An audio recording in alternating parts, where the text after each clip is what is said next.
नमो भगवते वासुदेवाय नमः। जय माता रानी। दोस्तों, आप देख रहे हैं आपका अपना YouTube चैनल व्रत त्योहार टोटके। मैं हूं आपके साथ रिमझिम शर्मा।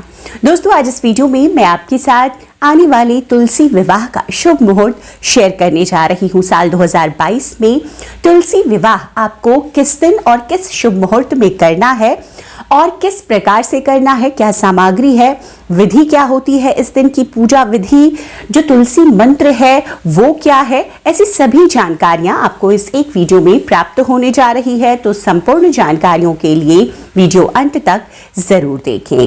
दोस्तों, हमारे धर्म में तुलसी विवाह का बहुत ही विशेष महत्व होता है। तुलसी माता को लक्ष्मी स्वरूपा विष्णु प्रिया कहा गया है और धार्मिक मान्यता के मुताबिक कार्तिक मास के शुक्ल पक्ष की एकादशी तिथि को हम भगवान श्री हरि विष्णु को योग निद्रा से जगाते हैं देवउठनी एकादशी के दिन, जो कि 4 महीने बाद होती है। 4 महीने तक योग निद्रा में रहते हैं श्री हरि विष्णु क्षीर सागर में। उसके बाद से वो देवोत्थान एकादशी के दिन जागते हैं और इसके बाद जो उनकी जगाने की विधि होती है एकादशी तिथि में करने के बाद, द्वादशी की तिथि में हम तुलसी माता का विवाह उनके साथ संपन्न कराते हैं भगवान विष्णु के ही स्वरूप शालिग्राम स्वरूप के साथ में। तो दोस्तों, साल 2022 में जो तुलसी विवाह है वो 5 नवंबर को संपूर्ण किया जाएगा। माता तुलसी का विवाह भगवान के शालिग्राम स्वरूप से कराया जाएगा।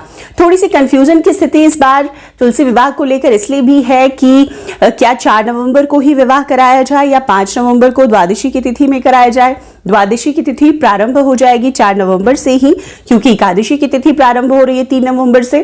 तो मैं आपको तिथियों के बारे में यहाँ पर बता दूं कि एकादशी आपको किस दिन करना है और तुलसी विवाह उसके अगले दिन द्वादशी की तिथि में ही की जाती है, तो वो आपको किस दिन और किस शुभ मुहूर्त में करना है। देवउठनी एकादशी दोस्तों, जो तिथि है एकादशी की, वो 3 नवंबर को ही प्रारंभ हो जाएगी शाम को 7:30 पर, जो कि 4 नवंबर को शाम को 6:08 पर समाप्त होगी।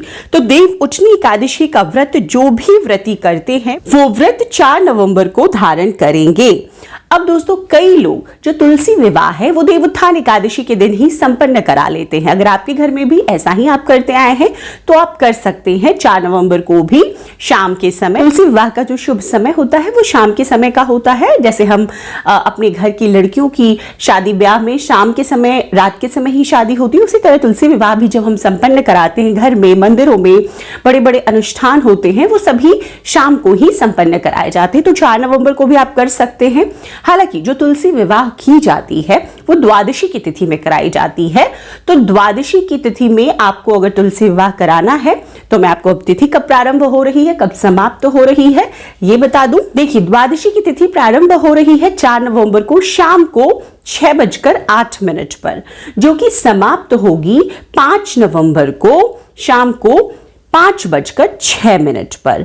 तो ऐसे में जो लोग द्वादशी की तिथि में कराते हैं वो 4 नवंबर को शाम को 6:08 के बाद भी तुलसी विवाह संपन्न करा सकते हैं और 5 नवंबर को शाम के 5:06 के पहले भी वो तुलसी विवाह संपन्न करा सकते हैं।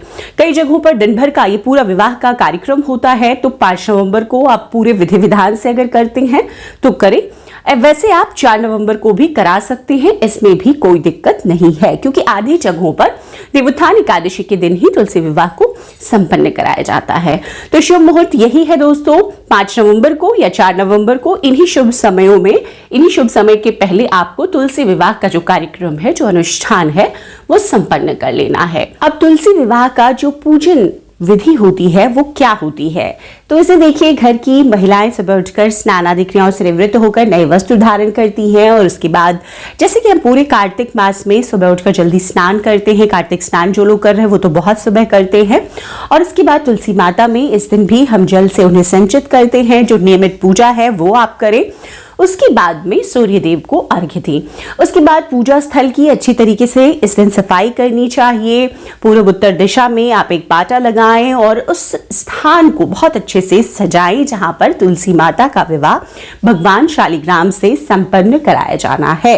वहां पर तुलसी माता को एक आप उनके लिए पाटा चौकी लगाएं, उस पर उनका पौधा रखें और दूसरी ओर शालिग्राम भगवान को भी एक चौकी पर विराजमान कराएं। अगर आपके घर में शालिग्राम भगवान नहीं आप रखते हैं तो आप भगवान कृष्ण के स्वरूप की भी, विष्णु स्वरूप भगवान कृष्ण की पूजा भी यहाँ पर कर सकते हैं, उनसे भी तुलसी विवाह संपन्न करा सकते हैं।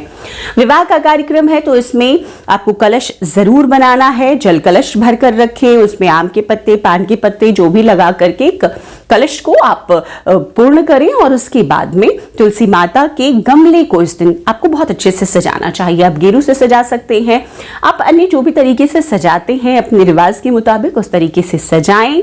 इसके बाद में तुलसी माता और भगवान शालिग्राम का गंगा जल पंचामृत से अभिषेक करें, स्नान कराएं, फिर विधि विधान से उनका पूजन करें। चंदन रोली का टीका लगाएं। इस दिन माता तुलसी को सिंदूर अर्पित जरूर करना चाहिए। माता के लिए आप साड़ी लाएं, पूरे श्रृंगार की सामग्री इस दिन तुलसी माता को आपको जरूर अर्पित करनी है।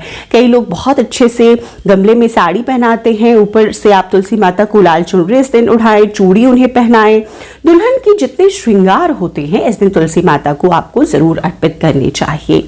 इसके बाद में दोस्तों इस तरह से पूजा आप संपन्न करें और उसके बाद शालिग्राम भगवान को चौकी समेत जो घर के पुरुष होते हैं वो अपने हाथ में उठा करके और माता तुलसी की 7 परिक्रमा की जाती है। इसके बाद में आप वहां पर जरूर से घी का दीपक लगाएं, तुलसी मंत्र का जाप करें, भगवान विष्णु के मंत्रों का जाप करें और आरती संपन्न करें। दोस्तों जब विवाह का कार्यक्रम आप संपन्न करा रहे हैं, माता तुलसी का जब आप श्रृंगार कर रहे हैं तो उनके मंत्रों का, या फिर आप जब दीप प्रज्वलित करते हैं तो उनके मंत्रों का आपको जप करते रहना चाहिए। मंत्र यहाँ पर छोटा सा है, मैं आपके साथ स्क्रीन पर भी शेयर कर देती हूँ। महाप्रसाद जननी सर्व सौभाग्यवर्धिनी आदि व्याधि हरा नित्यम तुलसी त्वम नमस्तुते। तो इस मंत्र को आप नियमित रूप से भी जप सकते हैं। ऐसा कहा जाता है कि जो भी व्यक्ति इस मंत्र का नियमित जाप करता है तुलसी के पौधे को छूते हुए, उसकी सभी प्रकार की इच्छाएं पूर्ण होती है। तो आप चाहें तो इस मंत्र का जप आज के दिन से शुरू कर लगातार जब भी आप तुलसी में जल अर्पित करते हैं कर सकते हैं। तो इसी प्रकार से साधारण तरीके से आप चाहते हैं घर में तुलसी विवाह संपन्न करना तो कर सकते हैं। इसके बाद भोग में जो भी सीजन के फल मिलते हैं वो आप सभी सीजन के फल लगाएं। भगवान विष्णु को देखिए पीली चीजें, पीले मिष्टान प्रिय हैं तो भगवान विष्णु के लिए पीले मिष्टान लेकर आए। माता तुलसी के लिए आप मिठाइयाँ लेकर आए। सीजन के फल आप सिंघाड़ा है, जो भी है, सेब, केले, अनार, ये सभी फल अर्पित कर सकते हैं तो वो अर्पित करें। विशेषकर इस दिन भगवान विष्णु की पूजा में आप ध्यान रखें कि उन्हें पीले वस्त्र दें, यज्ञोपवीत उन्हें जरूर पहनाएं।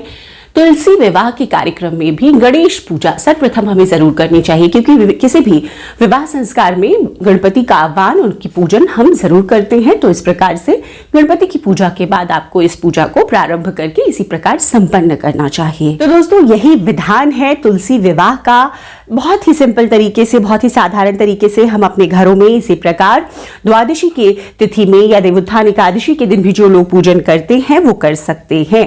इस दिन जितनी ज्यादा से ज्यादा संख्या में आप शुद्ध घी के दीपक लगा सकते हैं तुलसी माता और भगवान विष्णु के निमित्त जरूर लगाएं। माता लक्ष्मी की पूजा आराधना भी इस दिन विशेष करनी चाहिए, क्योंकि माता तुलसी लक्ष्मी स्वरूपा है।